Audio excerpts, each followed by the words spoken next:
Welcome back. 29th Phyllis Schlafly Collegians Summit. And one of our favorite guests over the years has been Congressman Thomas Massie. I tell people, if you're in college, he was in college too once. He went to MIT though. And while Twice. You went there twice? Yeah. And then while he was in college, he had 20 plus patents or something. So you may not do as much in your college years as he did, but that's okay because he's also in Congress. Congressman Thomas Massie, two major issues that our collegians have been talking about that you have had a voice in the last couple of months and the last week. COVID and the lockdown, and then of course this guns debate. So I don't want to miss either one of those. But my kids asked me first to make sure to find out about the famous Klux capacitor. Yes. The brief update for our collegians. If you're on a campus and they're doing sustainable living and you're kind of into it, that's cool, whatever. You have an opportunity to raise your own chickens in the Klux capacitor. So Yes. please. So I built a chicken tractor. It's a cage on wheels, and it moves itself. Imagine a Roomba with chickens, a giant Roomba with chickens. Yes, okay. And it's right now, every 10 minutes, it's moving 1 inch on my farm and moving chickens about so that they get fresh grass and pasture, and the hawks and the coyotes can't eat them while I'm here. Okay. And it's working great. It's running on the farm. It's in 5 or so years. You've been working on this for 5 years, 4 years? So it's not a new thing, and it's working. How many chickens in one unit? If you're doing meat birds, you have about 40 chickens in a unit, and in 42 days they go to freezer camp. Okay, we're not going to talk about what happens at freezer camp. No, let's just move But on. if you're not into chicken wings, okay, then you could put your egg layers in there, and they can go as long as you want. Okay, all right. Well, so it's not yet. Then they go to freezer camp. It's not on the market yet.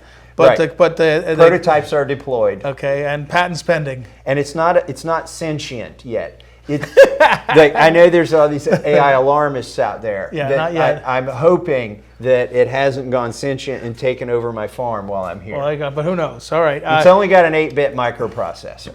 Okay. Congressman Massie represents Kentucky's 4th district, I meant to say. He's a member of the House Liberty Caucus, previously served as the judge executive of his county, which is a county executive position. So, and I mentioned, before I get to the real meat of this, no pun intended, you tweeted a couple days ago, no pasteurization without representation. Yes. Now, what's going on there? It's National Dairy Month, so Yes. what does this mean? Well, I believe in freedom in every aspect. You should be able to choose what you and your family eat, right? And also, you should have a choice on whether you take a vaccine or not. Right. But this includes the full spectrum, so you are what you eat, and I think you should be able to eat consume raw milk if you want. So no pasteurization without representation. Isn't this a Phyllis Schlafly thing? I think I know this, right? Well, this is a matter of public record that when I was a teenager, and viewers can judge for themselves how long ago that was. Long time. But Phyllis Schlafly, my mother, every Saturday drove about a half an hour to a dairy farm in Illinois to pick up about 12 gallons of unpasteurized, unhomogenized milk. She had gallon jars, which originally came with mayonnaise for restaurants, and she would fill them up with, and the cream would rise to the top. And Just like in Congress. Not. Is there any cream? Anyway, go. That's what our growing family lived on. So my wife travels to an undisclosed location once a week, picks up raw milk yogurt, Greek and regular yogurt, sour cream, butter, the whole shooting match. And I love it. I used to just be an advocate for it. I honestly, the first several years of Congress, I just advocated on the principle of it. Freedom, right. And then I decided, I better actually find out what I'm advocating for. And I started consuming it. It's got so many health benefits. I will say, and we're talking to collegians, and it is so important because the kids love the Teslas, they love all this stuff, the technology, and Congressman Massie is home. There is some coverage of it. There's a documentary kind of Off the Grid with Thomas Massie. Yeah. There's some YouTubes on a account called Old Milwaukee 100 that may or may not be the account of a congressman. on how I took apart a battery out of a wrecked Model S Tesla, rewired it for 48 volts, put a microcontroller on it, and it runs my house every day for the last 4 years. Yeah. The power comes in from solar panels. By the way, I'm the greenest member of Congress. Yeah. That's on my Twitter account. Nobody dares fact check that because they're going to find out it's right.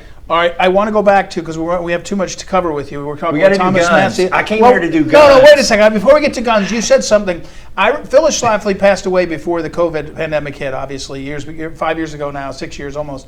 I remember asking her about vaccines, and she said, there are friends I have on both sides. So this is before the vaccine, this one. But she said, the line I draw is that the government shouldn't be telling people what to do, and especially, she said, children. Government can't tell parents what to do with their kids. Did you ever dream we'd get to the point where we are in this country? No, my litmus test used to be Second Amendment on politicians. Now it's COVID tyranny. And Tell me what that means. It used to be what? if I asked you about the Second Amendment and you gave me some answer about duck hunting, Yeah. I'm like, okay. You know that. Right, Wrong okay. answer. Okay. Doesn't understand any of the Constitution. Okay, I would right. that was my litmus test. I'm not like Mike Lee, where I've got like a 60-point questionnaire right. on the Constitution. Right. But I only need to ask one question. But on COVID, if you went for the lockdowns, if you went for, we can force you to do this, we can force you to shut down your business, if you don't get it, like you don't understand freedom, and you're a danger to this country. And so it's sticky on the private companies. Could they mandate it? But if you believe that, they can mandate you to get a tattoo, on your forehead, if you believe that your employer has that kind of authority to do those things to you. And the way I've resolved it here in Congress, and I just tweeted this again, if your private organization has a vaccine mandate, don't bother asking me for a meeting. You will not get in my congressional office. I'm not breaking any law. I'm not depriving you of anything. I am saying, if you're a freaking communist, Marxist, totalitarian, and you run your business like that, right. It's your right to do it, but you have no guarantee that you can talk to me about anything else. And you'd be surprised the number of people who are shocked that I take that seriously. And it's kind of heartbreaking. There's some organizations, I'm like, you get your organization straightened out and we can have a meeting. With Congressman Thomas Massie, who we're talking to, but now we're through the COVID stuff, supposedly, and yet there's a million ways where they took a foot and they gave us back an inch. Yeah. How do we get the rest of it back? Once I've decided after being in Congress, actually as county judge executive, what I realized was government is what the people in power can get away with. It's not necessarily what's written down in terms of the rules. Like when I was elected county executive, I went back, there's all these rules on how you pass ordinances, right. And I got really excited. They didn't follow any, they broke the rules, 24-hour notice, right. to the press before you pass an ordinance. And my first thought was go in and find all the places where they didn't cross the T's and dot the I's and get that ordinance off the book. And what I realized is once you've lived with something so long, and the people accept it, it's almost sort of like a common law type thing. It's not good. And so there's part of our liberties we're not going to get back. They have trained or, brainwashed children. We got to push hard, but I don't know that we're going to get all the liberties back. We got to fight like heck, though. All right, now let's talk about guns. Thank you. So the Second Amendment is about so the I Second can Amendment's come about here and talk about guns. Second Amendment. Oh, wait, before we get to guns, John, did you have anything you wanted to say about the COVID stuff? Well, no, forget it. John's column, which is just going to press today, right? Sometime today, last night. What day is it? Yeah, today is about the guns, right? It's about the 10 or the 20 senators that have decided that they know for the country what should happen. So, can you stop them? Well, I'll tell you what I did in the Judiciary Committee in the last 2 weeks here in the House. Okay. So they had, I call it the Gunnibus bill. There were 6 bad gun control bills in one. And it's because they know none of them will work, so they put 6 of them together and they try to make up for it in volume. Okay. For instance, there's a provision, and people in college may be interested in this. There's a provision to ban 18, 19, and 20-year-olds from being able to buy a long gun. Now, there's already a ban on buying a handgun from an FFL if you're 18, 19, or 20. But the Democrats, they're calling it assault weapons ban, but it actually applies to any semi-automatic rifle or shotgun that accepts a detachable magazine. So they've vastly expanded the scope of what they're going to ban. Eventually, they want to deprive anybody under the age of 21 from exercising constitutional right. Imagine if they did this with free speech or something. They put some kind of age restriction on it.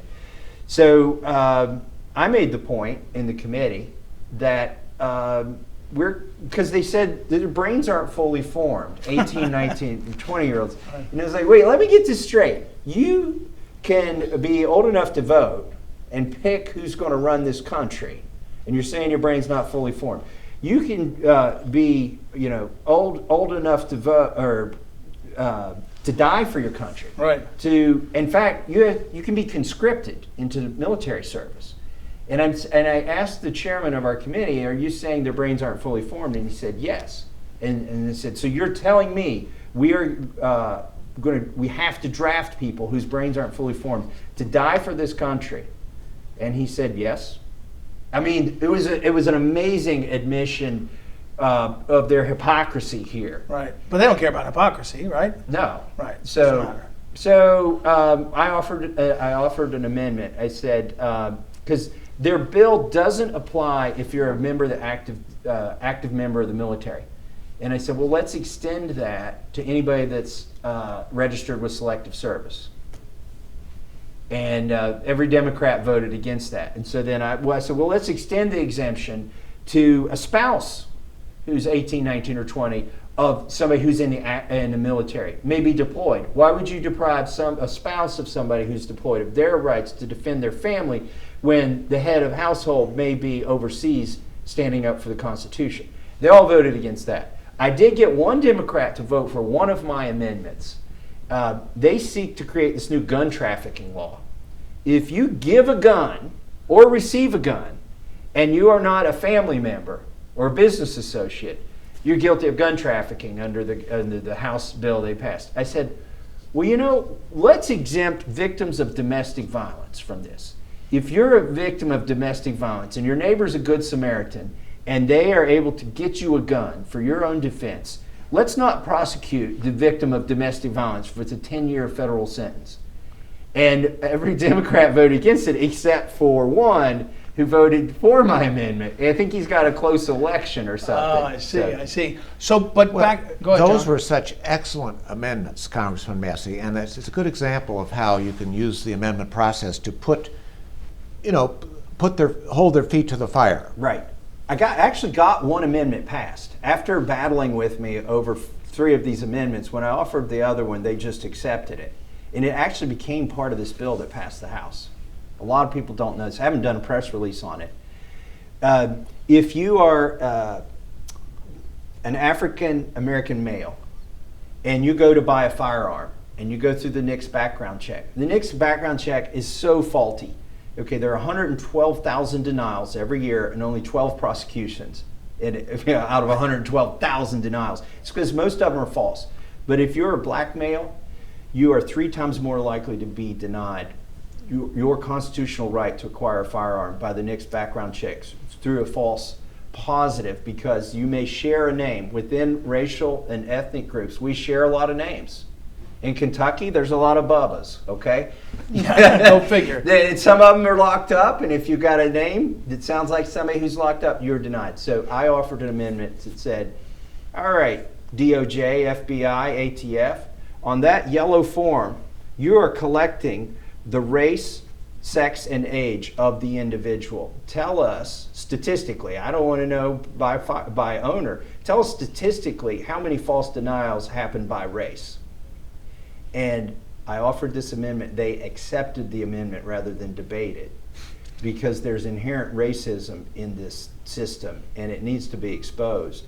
And on the floor of the House, The Democrats wanted individual votes on all of their titles in this gun control bill. Well, guess what? There was a seventh title that showed up. It was mine. So they forced a vote on 6 gun control bills and my amendment. So I got a standalone vote. It passed 380 to 44. Massive bipartisan support. We made sure it didn't say Massie amendment on it. But it wouldn't even get Republicans if it said that. Yeah, right. But no, and it's. I know I'm laughing, I'm joking about it, but it's really important, this issue. If you're falsely denying somebody something because you have a sloppy computer check that goes by phonetic, names instead of the actual spelling and the actual birthdays. Can you beat the Senate bill that's coming over? If it comes over? We can't beat it in the House. The House, we got to beat it in the Senate. We can. It's going to be even hard to amend it, like under the House rules, since it's already run through somebody's committee, not a House committee. In Schoolhouse Rock, the way they say a bill passes is, there's a committee in the House and a committee in the Senate, and you come up with your own bills, and then you pass your own bills, and then you go to conference with this bill, and you hammer out the differences, and then everybody goes back and votes on the same bill. What happens more often than that is one chamber, i.e. the Senate, hammers out a bill, passes it, goes over to the House, and the House says, you know what, we'll just vote on your bill. And if we vote on their bill, and the president signs it, it becomes law. And that's probably what's going to happen. There may be no chance to amend it when it comes to the House. We're talking with Thomas Massie, the congressman. Thomas, the congressman, the quote we've been talking about, famous Patrick Henry quote from the Give Me Liberty or Give Me Death speech in 1775. He says, "The battle, sir, is not to the strong alone. It's to the vigilant, the active, the brave." We had a question from a college student. For you, what does it mean nowadays for college students to be among the vigilant, the active, and the brave? It's not. It's not clear, right? This game seems rigged against we the people. I hate to say this. It sounds like I'm being squishy here. But if you get a liberal professor, it might be brave, but it might not be prudent to pick a fight with that professor. I had a professor of economics named Paul Krugman at MIT. Oh, really? No lie. Wow. They tell me he wasn't as bad back then, but I wasn't even political in this class. It wasn't, I was 19 years old, and it was macroeconomics, intro to macroeconomics. I wasn't thinking Republican or Democrat, but he started saying, we believe in our department, this is what happens, and in Chicago they believe this. And I'm like, beliefs? I thought I was here for science. This is MIT. Right. Why were you asking me to accept a belief system? But I think, what does it mean to be brave and vigilant? Don't let your brain get infected by those ideas. I like the movie Cool Hand Luke. I stop it for the end of it because I don't like the ending. Right. But digging a hole, boss. Shaking a tree, boss. Yeah. If you can operate on a different plane, but don't, and then back in your dorm, be brave. Let the people know your brain didn't get infected in that classroom, and try to change the hearts and minds of your cohort, not your professors. John, thoughts or questions for Thomas? We didn't get onto patents much, which we appreciate his great role in that. But do you have any thoughts, John? Well, you mentioned the Senate versus the House bill. Yeah. The only reason there might be a Senate bill is because 10 Republicans have said they're amenable to have some type of a bill. And I looked up those 10 Republican senators. Not a single one of them is facing the voters this year. 4 of them are retiring, and 5 of them are not up for re-election for 4 years. 1 of them is up in 2 years. None of them are up this year. Now, doesn't that tell you all you need to know about how Washington works? No Republican senator who's up for election this year, and of course all Republican House members are up this year, would vote for gun control. Right. They're relying on the short memories of the voters. The ones who will be up for election in 4 years or 6, or 4 or 2 years, they are hoping that by that time things will have moved on, you will have forgotten, and there'll be another bright, shiny object to occupy the imagination of the voters. That's what I think. Will it work? It might. It works a lot. It has worked for a lot of those senators. Their favorability isn't that high, but every 6 years they manage to increase it. One last question, Thomas Massie. The January 6th Select Committee, the propaganda effort, I mean, it doesn't even have the hallmarks of sort of the American ideal of real back and forth, right? I mean, No, there's no adversarial Not even. argument. It's a star chamber. I talked to my colleague Scott Perry from Pennsylvania, who's been accused of seeking a pardon from the White House. And he said, I have no idea where that came from. Like, they brought somebody in front of there that decided to say that. Right. I said, well, Scott, we were at the Christmas party. I think you bumped into a lady and said, pardon me, ma'am. And she mumbled something and you said, beg your pardon. I said, they've got you square in their sights now. Yeah. But that's the kind of something that, is probably, and on a serious note, on the Judiciary Committee, I had the Attorney General, Merrick Garland, sworn in and sitting in front of me. And I showed him some video clips of some questionable things that looked like federal agents on January 6th and asked him to tell me how many agents or assets of the federal government were present on January 5th and 6th and agitating for those protesters to enter the Capitol.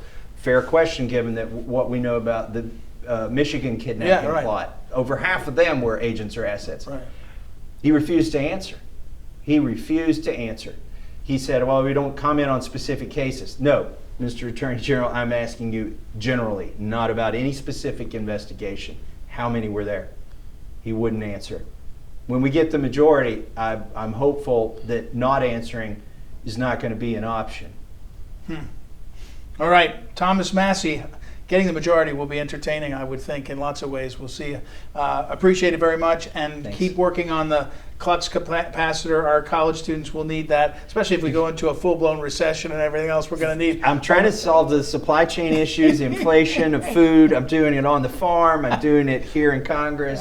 It's a lot of work. Thank you for your time. Thomas Massie, everybody, and make sure to follow him on Twitter. Always very lively. We're going to take a break. When we come back, I think we'll have another congressman. Let me find out from the schedule. And so we'll be right back. 29th, Phyllis Schlafly Collegians Summit. Be right back.